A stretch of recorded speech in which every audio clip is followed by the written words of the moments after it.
by the police, having his DNA information discovered by looking through the databases of GED Match, a website in which people volunteer their genetic. It kind of sucks that he's like recording this from a bathroom, though. I do like cuck philosophy. I used to watch this shit all the time. It's just that, like, not the highest quality. Codes in hopes of finding relatives and ancestors. The same year in June, it was discovered that Facebook's algorithms for advertising categories had included a category for people who might be interested in treason against their government. This year, in April, a tweet went viral when a woman was wondering how an airline at an airport was able to scan her face to determine she had bought a ticket when she had not consented for them to store any facial recognition data. What do all of these examples have in common? They're all examples of the fact that we live in a society of control. In 1990, philosopher Gilles Deleuze wrote an essay called Postscript on the Societies of Control, where, using a term borrowed from William S. Burroughs, he argued that we were entering a new type of society, a society of control. But to fully understand what this means, we first have to know what societies of control are contrasted with, namely Foucault's analysis of disciplinary societies, which in turn were contrasted with societies of sovereignty. In his book Discipline and Punish, Michel Foucault argued that with modernity came a new type of society, which he defined by the way in which such a society exercises power. Previously, in feudal times, the West consisted of societies of sovereignty. This means that the law was seen as the will of the sovereign, typically the king. Crimes were seen as attacks on the king, as infringements upon his will. Therefore, punishments were seen as a matter of revenge on behalf of the king, and thus typically involved the infliction of direct physical pain. But with the decline of feudalism and the rise of modernity came a new regime of power, the disciplinary one. Disciplinary society, whether in the school, the hospital, the factory, or the prison, made use of three main techniques: hierarchical observation, normalizing judgment, and the examination. First, people are hierarchically ranked with the purpose. By the way,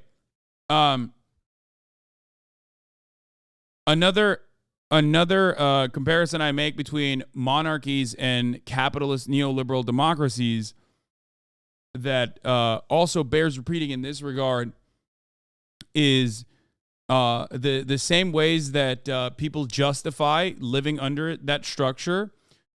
Monarchies, theocratic monarchies especially, and the centralization of power that came from that was justified by God. It was God ordained, and the church had that control over your life, especially at a time when, the printing press is not around. There's not a lot of ways to democratize education, and the things that you learn are very specific. You have a lot of holes to fill, and God filled all that hole. Now, and whenever people wanted to justify the structures that they existed under, they basically said, it's God. God ordained this man. And the church tells me that is the best way to go about it. And I don't fucking know anything. I'm a peasant. The fuck do I know? Right? I have a lot of fears. I have a lot of fears of what happens when people die. So, I'm just going to go along with this system. Nowadays, we have more education, less, more holes have been filled through the scientific method. We have no need. We don't have the same need to contextualize certain things or conceptualize certain things through the Bible or other kinds of, other religious scripture. Okay? We have secular neoliberal democracies. How does a secular neoliberal democracy justify its own existence, where there is the same level of power disparity amongst those who have everything and the rest of the 99% that don't have anything? Because back in the day, it was the king. He had everything. You had nothing. You worked for your fucking lord, and then your lord worked for the king, and that was just the way it went. And you couldn't speak out against it because that was blasphemy. It's blasphemy. Nowadays, we have a capitalist organization of the economy and a capitalist mode of existence. How do we justify that? Through the lie of meritocracy. Okay? So the disparity of power is still the same. Maybe not as extreme as how it used to be during monarchies, right? They're not like cutting your fucking ear off or your hand off for getting a person in a position of power upset, right? Not that bad. But still, meritocracy is the reason why you look to someone like Elon Musk and say, yeah, nothing is fucked up here. He must have worked hard. The system, the entire system that we exist under has to be just. And it's a self-reinforcing cycle.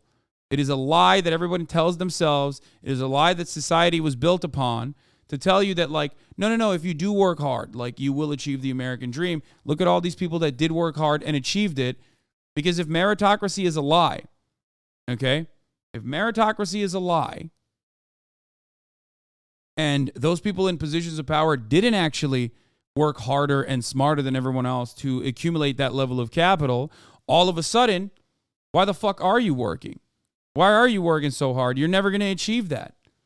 If you recognize your permanent place in society, especially in countries, even in the Western world, where social mobility is becoming, less and less apparent, I guess.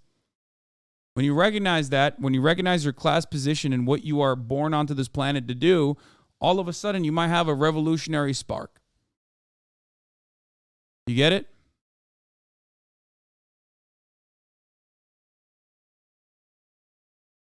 M. Hud is correct. I have a hard time believing Elon Musk has ever finished a single task the way Twitter is going / the way he tweets. Exactly.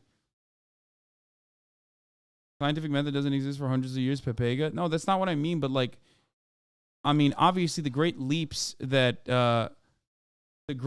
science has made, especially in the post-industrial world, or even with a democratization of the flow of information, allowed people to have a different perspective. Another thing could be said about the internet as well, but I think capitalism is more powerful as a mechanism of control than monarchies were, and therefore, it is harder to. It has a capacity to bastardize every new invention and turn it on its head.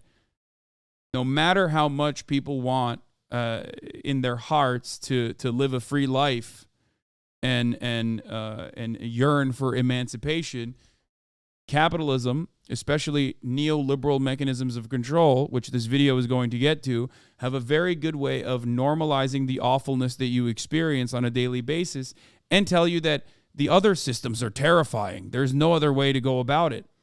Okay? Like, you watch the most socialist streamer and then you get a top of the hour ad break. Okay? Where I tell you at the top of the hour, there's a 3-minute ad break, and if you no longer want to see those ads, all you need to do is subscribe, which you can do for $5 or for free with a Twitch Prime. By connecting your Amazon Prime account to your Twitch account, you get 1 free Prime subscription a month. You can also get gifted a sub if you're lucky. And those are the ways that you can avoid the top of the hour ad break. Here's a 3-minute ad break now. There you go. That's how you go from Deleuze to fucking Foucault to serving a top of the hour ad break. Only here, baby. Nowhere else. All right.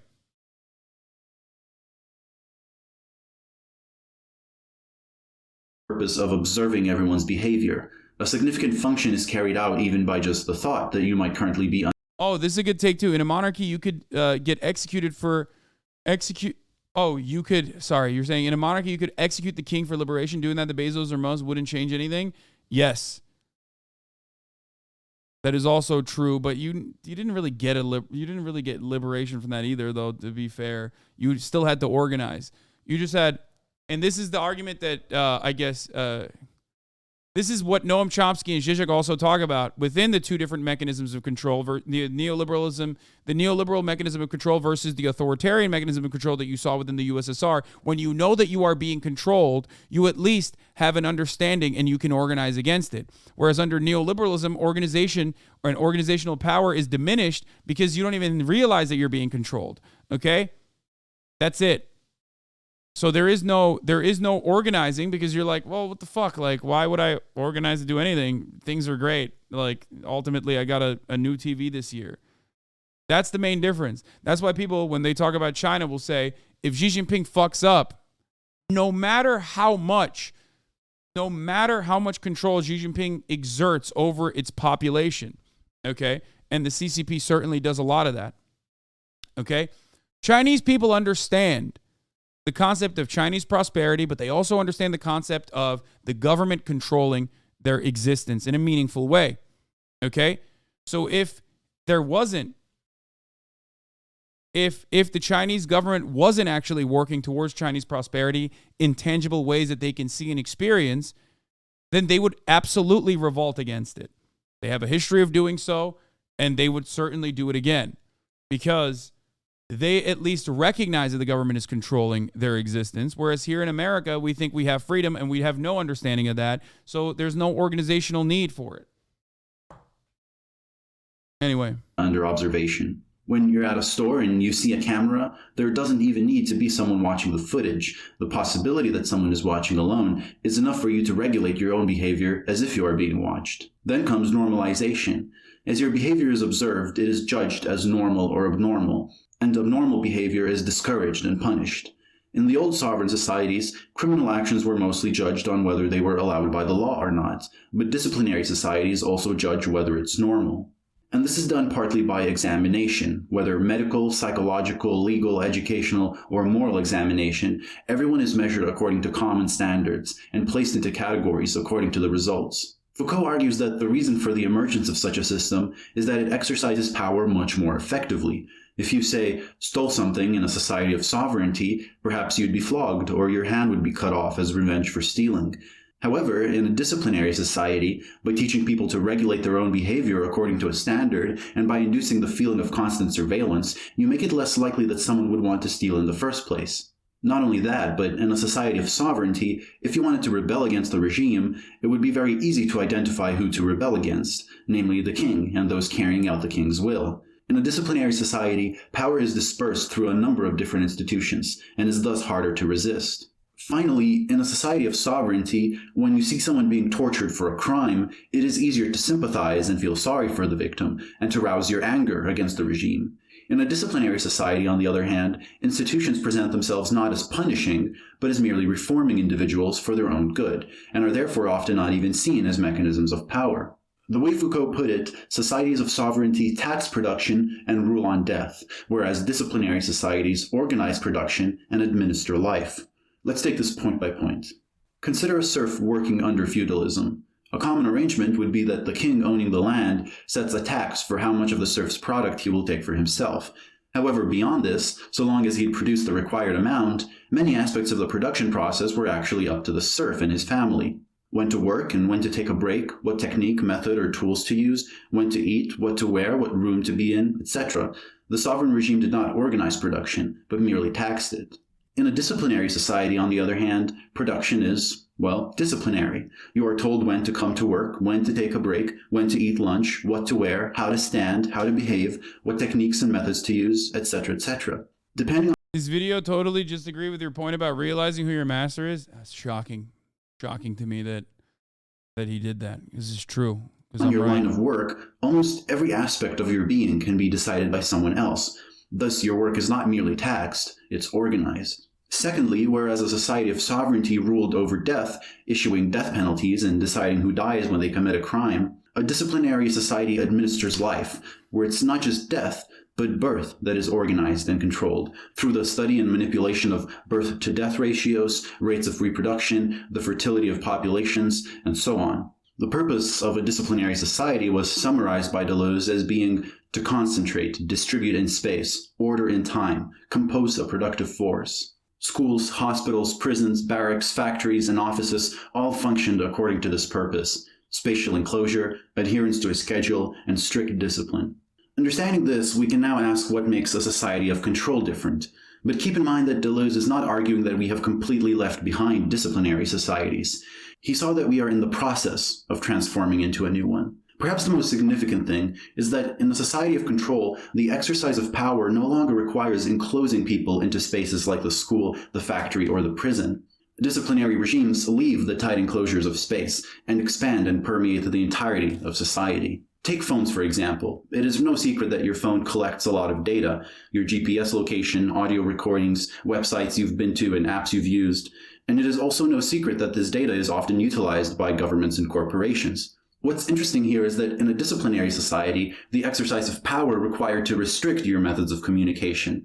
A society of control, on the other hand, tells you to please, by all means, have a phone and use it, because the more you use it, the more you can be surveilled, sampled, evaluated, and harvested for data. As another example, take airports that use facial recognition. It is another similar, almost the identical argument is basically, I mean, this is not between monarchies and neoliberal capitalism, but like authoritarian forms of government, like what you would consider authoritarian forms of government, is the I guess what is it, communist dad, neoliberal dad? What is the Zizek argument? And the phone thing is actually perfect because like you now cannot even live without a phone, right? Like there is no. That's why we say like it's impossible to escape capitalism. You just can't survive in public. Authoritarian dad, neoliberal dad.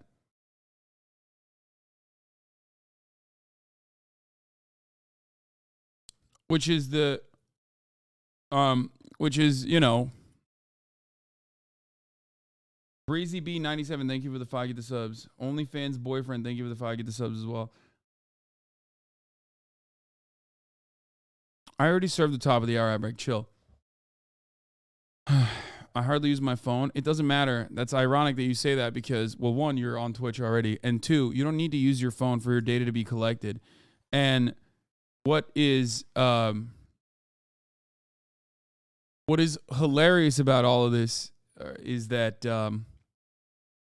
the mechanism of control is one that you have willingly subscribed to. Yes, I saw Zizek's recent trans takes. I don't care. He's like a old ass dumpster diving raccoon, man. Yeah, he's transphobic. I know. Like, what do you want? That's not what I'm talking about right now. Recognition technology, something that is becoming increasingly more common. The more you fly, the more facial recognition data they're able to collect, as well as information about your transportation habits. Whereas a disciplinary society has to restrict your movement into tight spaces in order to monitor and observe you, a society of control encourages you to expand your movement because it means that there is more data that can be collected. Voyez en quoi un contrôle, c'est pas une discipline. Je dirais par exemple d'un autoroute. You do not confine the people, for example, but by making highways, you multiply the means of control. Vous multipliez des moyens de contrôle. Je dis pas que ce soit ça le but. I'm not saying this is the only aim of highways, but people can travel infinitely and freely without. So here's the other thing. Listen. I'm not saying any of this is bad, by the way. I love technology. I love my phone. I love highways. I love consuming, okay? It's just that people use that, or the systems itself are reinforcing the oppression that you experience and normalizing it through that process. Okay? And that's something that you always have to remind yourself of. Being confined while being perfectly controlled, that is our future. The methods by which you are controlled and monitored are no longer perceived as methods of control at all, but rather as exercises of your own freedom. This is what makes societies of control so dangerous and so effective. When I buy a phone, make a Facebook account, do a DNA test, use a credit card, or go to an airport, I am doing all of it by my own volition. Yet by that very act, I'm increasing the power that institutions have over me. Once it is decided that I have transgressed the standards of some institution... Stop! Never ask a French philosopher what they think of the age of consent, okay? Never do that. Do not do that. Do not ask that question. Also, not French, but where is Kant French? I don't even fucking know. What country is Kant from?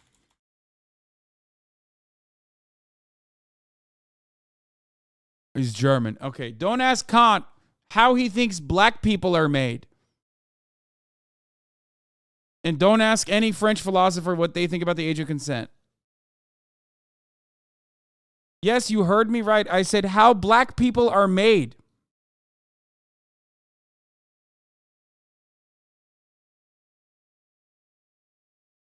Yeah, don't ask a woman her age, a man his salary, and French philosophers what the age of consent law should look like. Does being a racist invalidate one's other opinions? Depends. But if that was the case, then they would not be teaching Kant. Which, I mean, I am in favor of the abolition of the philosophy departments across the country. So for that perspective, yes, I do think that being a racist or talking about the arbitrary nature of age of consent laws should immediately nullify our perspective, only because I personally don't like reading and I don't like philosophy majors for the most part, despite the fact that there's plenty of them in this fucking community. So I am on my anti-philosophy shit. I will never stop. Just because we're watching a philosophy YouTube channel does not change that reality. It is very easy to then limit my freedom, place prohibitions on me, and punish me from a distance. To an increasing extent, we rely on things like electronic cards, internet accounts, codes, and mobile services, which can be shut off at any moment. Thus, the exercise of power no longer requires direct physical intervention. Instead, it can be exercised merely through the manipulation of flows of information. It is common for people to undermine the extent of this, but consider, for example, the fact that, at least in the US, your internet service provider collects your browsing data, and it is perfectly legal for them to sell it to both corporations and governments. The amount of US government requests for private Facebook data has been steadily increasing, with 34,000 requests in 2017. 85% of such requests were granted by Facebook without requiring you to consent or even be informed about it. Microsoft, Google, and Apple also all send data about their users to the government, each granting more than half of government requests for such data. And it's not confined to social media either. As shown by the example of the Golden State Killer, if you have relatives who have used DNA testing technology, even if distant ones, there's a high chance that information about your genetic code is available to corporations and governments as well. And when I talk about control and power, I'm not just talking about being arrested as an enemy of the state. All institutions use such data for the purposes of control, whether in deciding what product to advertise for you, or in deciding whether they should hire you, or accept you into a given educational program, or even in making legal decisions that pertain to you. The significance of such forms of control should not be underestimated. But if control no longer requires enclosing people into defined areas... He's making up some stuff here, lol. No, he's not. Everything he talked about is true. What do you mean he's making up stuff? What do you mean? What do you mean by he's making up stuff? What did he make up? He's saying we literally, personally tap into a mechanism of control. We are literally, we're saying, thank God for the surveillance state without even realizing it. He's just simply talking about systems of control, which is true. This is what we exist under. There's always going to be some form of control. Okay? That's kind of what a government does. That's what the existence of a government is, right? That's what it's supposed to do. It's just about it's just for whose best interest is that mechanism of control being doled out, who gets to be controlled and who's doing the controlling. What does this mean for institutions like schools, workplaces, and prisons? Deleuze's answer is that whereas in a disciplinary society you pass from one to the other, from the school to the barracks, from the barracks to the factory, in a society of control, you reside in several at once, at all times, not having to leave one to enter another. As Deleuze says, just as the corporation replaces the factory, perpetual training tends to replace the school, and continuous control to replace the examination.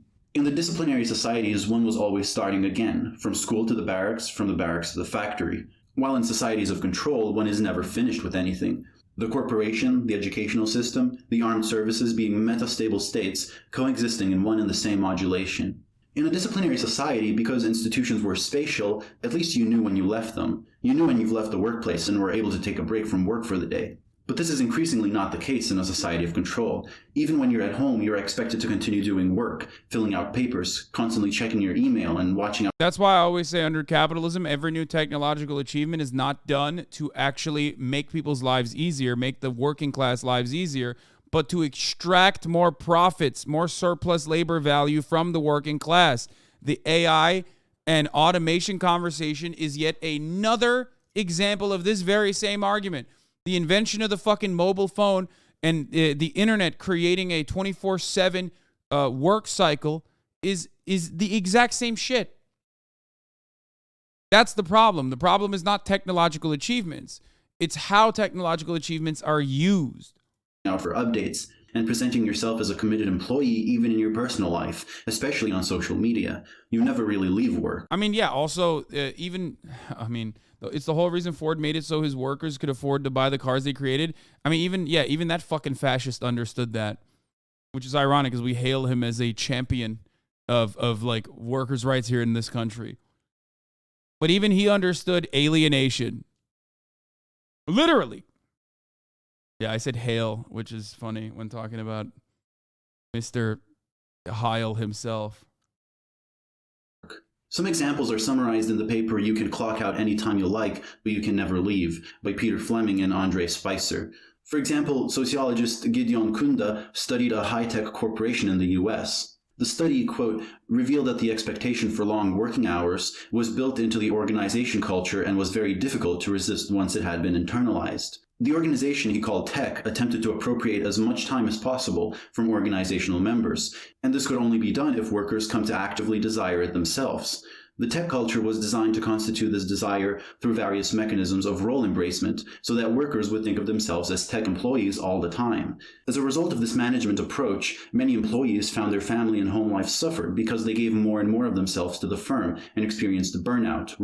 I get your point, but you can't place everyone in the same bracket. Certainly some people make inventions to make people's lives easier and not for profit. Wait, what are you talking about?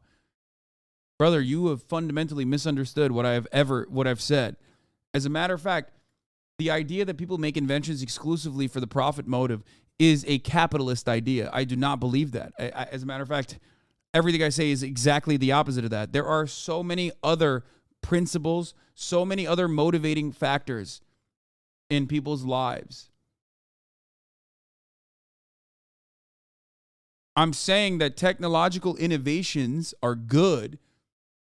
They're good because it's supposed to make our lives easier, and they do in some ways, right?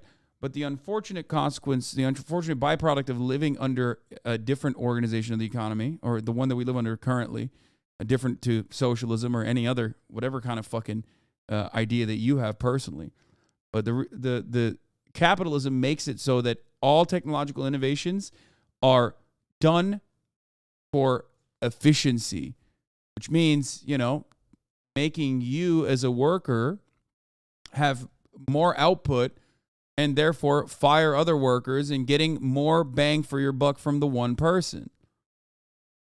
Role contradiction, and other kinds of pathologies. Indeed, even though workers endeavored to maintain some kind of spatial distance, many found that work and non-work aspects of social ties are experienced as hard to separate, requiring constant definition and redefinition, and are never fully resolved. And sociologist Catherine Casey studied an electronics manufacturer that had built a high-commitment culture. Casey's study concludes that it is not only the personal time of employees that is appropriated by the company, but also their identities, a process she ominously labels the corporate colonization of the self. When this occurs, workers become company people, even at home, and cannot think about anything other than their job and the well-being of the firm. Many of these employees were classified by Casey as neurotic and obsessive-compulsive because they have allowed the company to erode the identity boundaries that once separated them from the organization, and subsequent burnout as psychic anxiety and contradiction become too intense. Various phenomena, like working from home, working for school credit, wearing ankle monitors, using online doctors, attest to the fact that institutions no longer have to spatially enclose people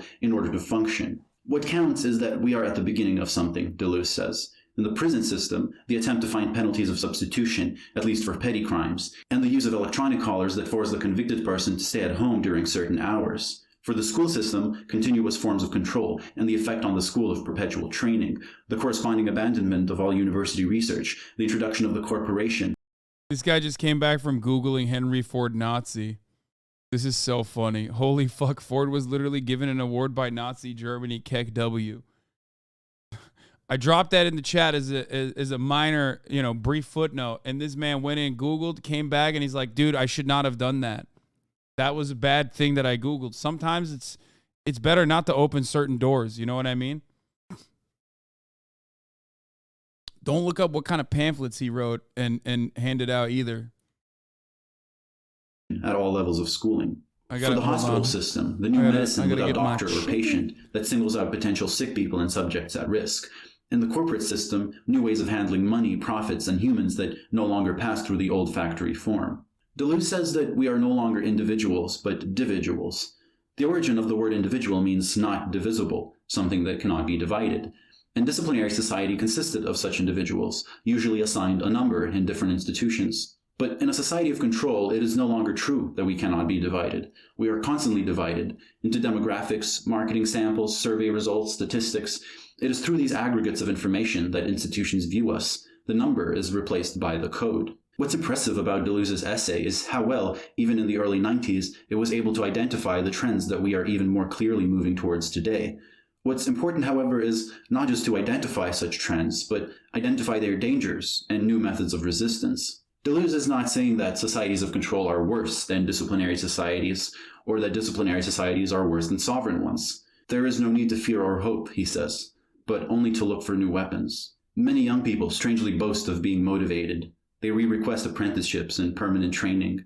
It's up to them to discover what they're being made to serve, just as their elders discovered, not without difficulty, the telos of their disciplines. And now I'd like to thank the individuals that support me on Patreon. 1108-4777-98641-4844, 1098-17628-01. Okay, yeah, that was Cuck Philosophy. Great video. What are societies of control? Great video from his bathroom that he filmed.